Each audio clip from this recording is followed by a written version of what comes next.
हम हमेशा अपनी इच्छाओं को पूरा करने या करवाने के लिए मंदिर जाते हैं। कभी भगवान से कुछ मटेरियलिस्टिक मांगा, तो कभी लड़ने की शक्ति, कभी शिकायतें की, तो कभी सिर्फ धन्यवाद कहा। मतलब ये कि घर का हो या बाहर का, मंदिर हमारा एक सेफ जोन होता है। लेकिन कभी आपने ये सोचा है कि ये प्रेयर्स काम कैसे करती है, या कभी कभी काम क्यों नहीं करती हैं? Hello everyone, welcome back to this new episode of सुक्स टॉक्स। कहते हैं दिल से मांगो तो सब मिलता है, क्योंकि निर्भर करता है आपकी मांगने की इंटेंसिटी पर और उसके पीछे लगी एनर्जी पर।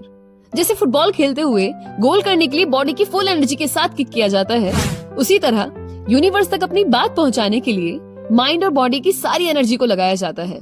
जब हम अपने थॉट्स के साथ प्राण शक्ति जोड़ देते हैं और किसी इंसान को याद करते हैं, तो वो टेलीपैथी का काम करती है। ठीक वैसे ही जैसे भगवान राम वन में ध्यान लगाकर अयोध्या में बैठे भरत से कम्युनिकेट करते थे, इसी तरह हम भगवान से कुछ प्रे करते हुए उसमें अपनी एनर्जी लगाते हैं, तो वो प्रेयर्स पूरी होती हैं। और इसे ही मैनिफेस्टेशन भी कहते हैं।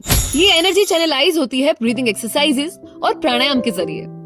डिफरेंट ब्रीदिंग टेक्निक्स को लंबे समय तक करने से हर एक इच्छा को पूरा किया जा सकता है। अब सवाल ये आता है कि सांस लेने से हमारे सक्सेसफुल या हेल्दी होने का क्या मतलब? तो जवाब ये है कि जब हम कोई भी काम करने की सोचते हैं, तो उसके पीछे हमारी विल पावर बहुत इंपॉर्टेंट होती है।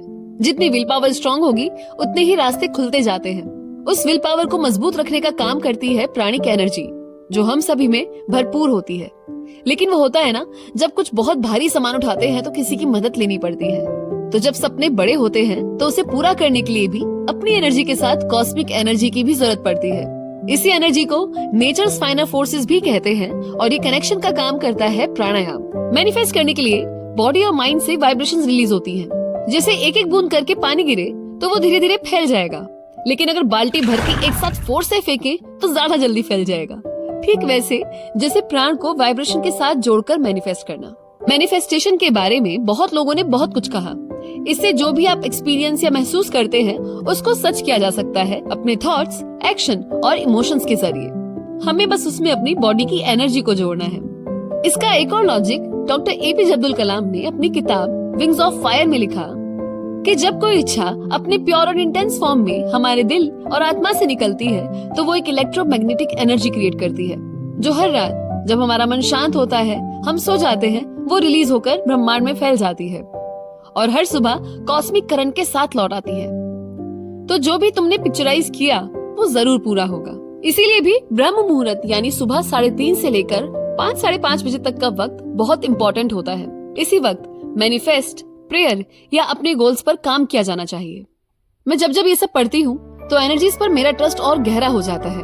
हाँ, बस जरूरत है तो ध्यान और प्राणायाम के जरिए उस कॉस्मिक करंट से जुड़ने की। तो बस आज के लिए इतना ही। फिर मिलूंगी एक नई पुरानी सी बात के साथ। तब तक के लिए अपने गोल्स पर काम कीजिए गहराई से और सोचिए, यूनिवर्स से मदद जरूर मिलेगी। बाय।